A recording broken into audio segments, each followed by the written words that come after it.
तर आज आपण बघणार आहे class 10th chapter number 3 arithmetic progression.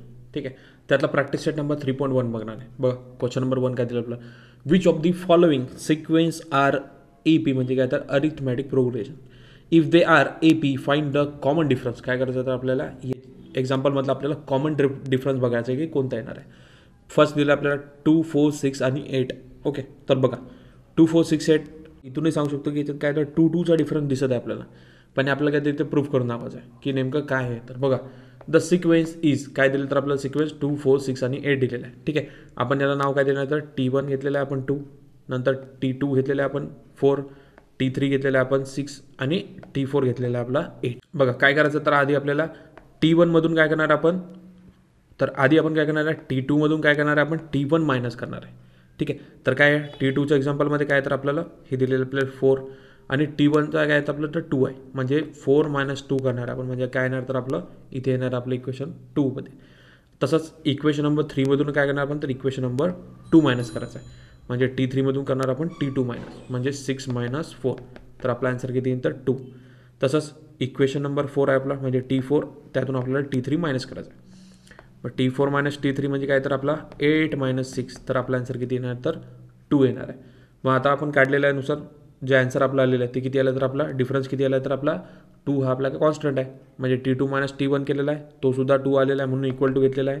नंतर T3 - T2 घेतला आहे तो सुद्धा आपला इक्वल आहे कारण की तो सुद्धा 2 आलेला आहे, म्हणून आपण त्याला काय घेतलं 2 घेतलेलं आहे. म्हणजे आपला डिफरन्स तर आला 2 इक्वल टू काय तर डी म्हणजे काय तर आपला कॉन्स्टंट व्हॅल्यू आलेली आहे ते. मग आता the difference between the 2 consecutive terms is constant आहेच कॉन्स्टंट आपली. The given sequence is A P and common difference d equal to 2 आहे. आपला दोन्ही याच्यात कॉमन डिफरन्स किती आला तर आपला सगळ्या याच्यात तो आलेला आपला 2 झाला फर्स्ट. सेकंड बघा सिक्वेन्स दिलेला आपल्याला 2, 5/2, 3 आणि 7/2 दिलेला आहे. तसंच आधीच इक्वेशन सॉल्व्ह केलं. आधी आपण T1 घेणार आहे, T1 म्हणजे आपला 2, नंतर T2 म्हणजे आपला 5/2 म्हणजे आपला 3 आणि T4 म्हणजे 7/2 झालेला आहे.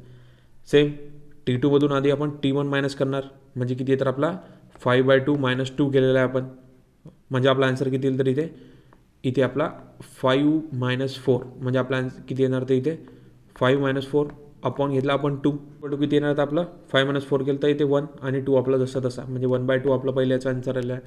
नंतर T3 - T2 करणार आहे आपण, तर काय आपला 3 आहे मायनस केला आपण 5/2चा, म्हणजे किती आलं तर आपला इथे येईल आपला 6 - 5 आणि डिवायडेड बाय 2. याचं सुद्धा केलं तर आपण किती आन्सर येतं तर 1/2 झालेला आहे, म्हणजे डिफरन्स आपला 1/2 येत आहे.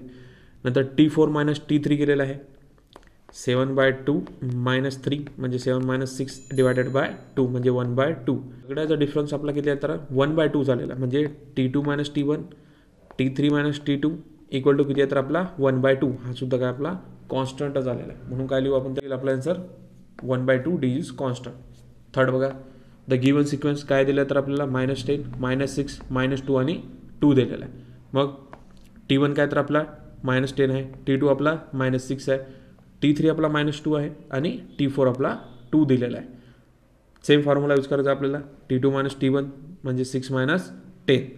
इथे केलं तर मायनस होऊन जाईल आपला इथे -6 प्लस केला आपण 10 इक्वल टू किती आहे तर प्लस मायनस म्हणजे आन्सर येईल आपला 4. T3 - T2 म्हणजे 2 मायनस करावं लागेल सिम्पली आपल्याला 6, म्हणजे आपला आन्सर किती येईल तर परत 4 येईल. T4 - T3 म्हणजे 2 - 2 म्हणजे किती तर आपला मायनस होऊन राहिला इथं प्लस, म्हणजे 2 + 2 इक्वल टू किती तर आपला आन्सर सेम आलेला आहे 4, म्हणजे काय तर आपला कॉन्स्टंट टर्म आहे. फोर्थ बघा 0.3, 0.33, 0.333 काय तर आपला T1ची व्हॅल्यू 0.3 दिलेली आहे, T2ची व्हॅल्यू किती आहे तर 0.33 आणि T3ची व्हॅल्यू 0.333 दिलेली आहे. फॉर्म्युला तोच आपला T2 - T1 0 - 33 - 0.3 इक्वल टू किती येणार तर आपलं 0.03. T3 - T2 0.333 - 0.22 म्हणजे आपला आन्सर किती येणार तर 0.003 येणार आहे. पण इथे काय झालं तर आपला टर्म कॉन्स्टंट नाही आहे, कारण की इथे किती तर आपला 0.003 आलं आहे, आधीचं किती होतं 0.03 होतं, म्हणजे याच्यातला 1 झिरो आपला एक्स्ट्रा आलेला आहे, म्हणजे काय होणार हे नॉट अ कॉन्स्टंट होणार आहे. म्हणजे T2 - T1 not a constant to T3 - 0 - 4 -8 आणि -12. T1ची व्हॅल्यू 0, T2ची व्हॅल्यू -4, T3ची व्हॅल्यू -8 आणि T4ची व्हॅल्यू आपली -12 दिली. T1 -4 -0 इक्वल टू किती तर 4. T3 -T2 8 -4 म्हणजे किती तर आपला 8 -4 प्लस मायनस मायनस म्हणजे किती तर -4 येणार. T4 -T3 म्हणजे किती तर 12 -8. तरी आपला आन्सर किती येणार -4 व्हॅल्यू आलेली आपली. म्हणजे काय होणार तर हे कॉन्स्टंट काय आलं तर आपला -4 आपला कॉन्स्टंट आहे. 1/5 -1/5 -1/5 म्हणजे T1ची व्हॅल्यू किती तर आपली -1/5 आहे. T2ची व्हॅल्यू सुद्धा आपली 1/5 आहे. T3ची व्हॅल्यू सुद्धा आपली 1/5 दिलेली आहे. म्हणजे काय करणार आपण T2 - T1 केलं तर आपला आन्सर किती येते तर इथे 0च येत आहे. कारण की 1/5 मधून 1/5 मायनस केलं तर आपला आन्सर 0च येणार आहे. T3 - T2 केलं तरी आपला आन्सर किती येतं 0च येणार. म्हणजे काय झाले तर आपले 0 इज काय तर आपला कॉन्स्टंट येणार आहे. 7 बघा 3 प्लस √2 3 प्लस 2 √2 आणि 3 प्लस 3 √2 दिलेलं आहे. ठीक आहे. आता T1ची व्हॅल्यू आपली 3 आहे. T2ची व्हॅल्यू 3 प्लस √2 आहे. T3ची व्हॅल्यू 3 प्लस 2 √2 दिलेली आहे. आणि T4ची व्हॅल्यू काय घेतली आपण 3 प्लस 3 √2 घेतलेली आहे. आता T2 - T1 घेतलं आपण म्हणजे 3 प्लस √2 -3 तर आपला आन्सर किती आलं √2 आलेला आहे. नंतर T3 - T2 घेतलं आहे म्हणजे 3 प्लस 2 √2 घेतलेला आहे म्हणजे 3 प्लस √2 म्हणजे √2 आपला आन्सर आहे. नंतर T4 - T3 घेतलं आहे म्हणजे 3 प्लस 3 √2 मायनस 3 प्लस 2 √2 म्हणजे इक्वल टू किती तर √2 झालेला आपला. T2 - T1 घेतला T3 - T2 घेतला म्हणजे किती तर आपला √2 इक्वल टू काय तर डी काय म्हणजे √2 आपलं काय तर इथे राईट आन्सर आहे.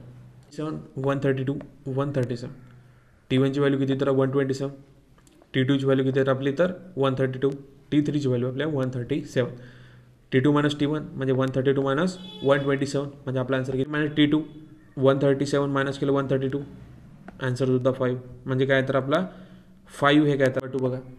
Right a AP whose term is A and common difference in each of the following. बघा काय दिलं तर आपल्याला Aची व्हॅल्यू आपल्याला 10 दिलेली आहे आणि Dची व्हॅल्यू काय सांगितली आपल्याला किती 5 आहे.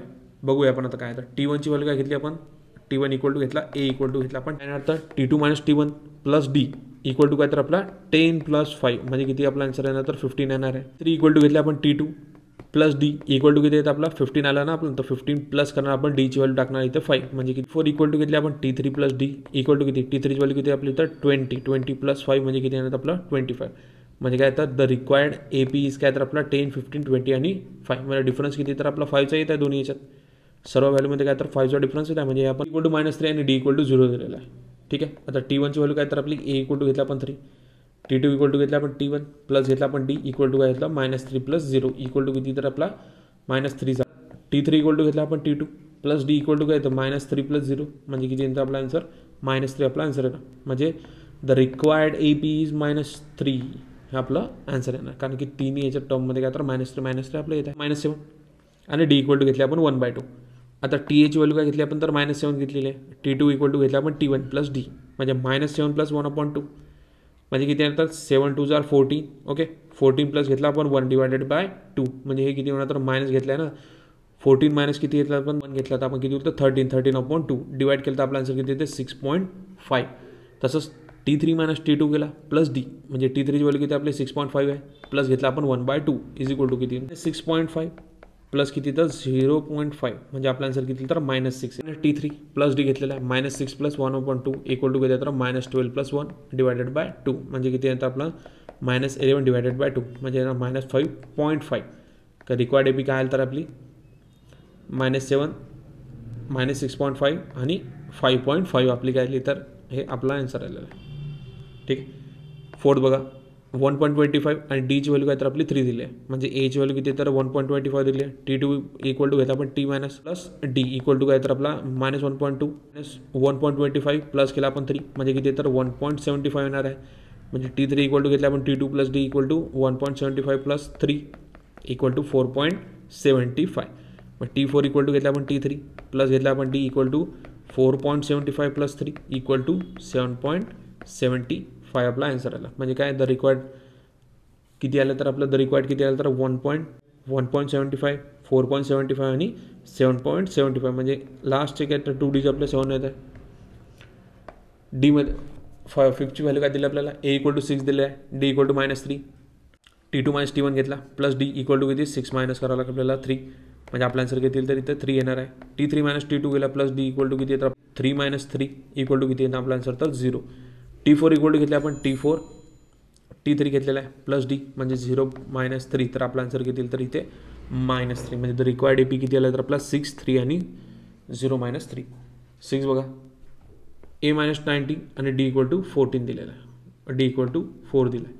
आता T1 इक्वल टू घेतला आपण A equal to minus 90 T2 minus T1 plus D equal to किती येतं आपला 90 मायनस 4 म्हणजे किती येतं आपल्याला -23 T3 equal to T2 plus D equal to -23 minus 4 म्हणजे आपला आन्सर किती येणार तर -27 येणार आहे. T4 equal to T3 plus D घेतलेला आहे म्हणजे -27 मायनस 4 इक्वल टू किती आहे तर -31 आपल्या पीच किती आपला तर आधीच आपला 90 आहे नंतर आपला 23 आहे नंतर -27 आणि 31 दिलेला आहे.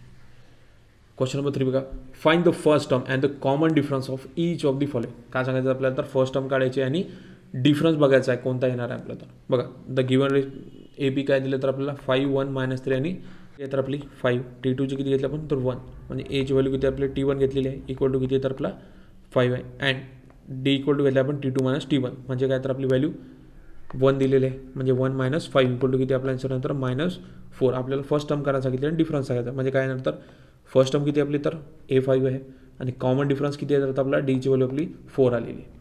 सेकंड बघा 0.6 0.9 1.2 आणि 1.5 T1ची व्हॅल्यू आपली 0.6 आहे T2ची व्हॅल्यू आपली 0.9 दिलेली आहे म्हणजे काय केलं आपल्याला तर A इक्वल टू T1 म्हणजे काय तर 0.6 आणि D इक्वल टू घेतला आपण T2 minus T1 value put up केली तर आपला आन्सर किती होतं 0.3 म्हणजे कॉमन डिफरन्स किती आहे तर आपला 0.3 आलेला आहे. थर्ड बघा 127 135 143 आणि 151 T1ची व्हॅल्यू किती तर आपली 127 आहे A इक्वल टू घेतला आपण T1 म्हणजे किती होतं 127 and D equal to T2 minus T1 म्हणजे 135 घेतला आपण मायनस 127 इक्वल टू किती तर आपला 8 डिफरन्स आला. फर्स्ट टर्म काय आपली 127 आणि कॉमन डिफरन्स आला आपला 8/4 3/4 5/4 आणि 7/4 दिलेला आहे. T1ची व्हॅल्यू आपली 1/4 T2ची व्हॅल्यू किती आपली तर 3/4 म्हणजे A इक्वल टू किती आपला T1 1/4 अँड Dची व्हॅल्यू किती आपली T2 मायनस T1 म्हणजे 3/4 मायनस केला आपण 1/4 इज इक्वल टू किती आला तर आपला 2/4 इक्वल टू आला 1/2 म्हणजे फर्स्ट टर्म आपली 1/4 आहे आणि कॉमन टर्म कोणती आहे तर आपली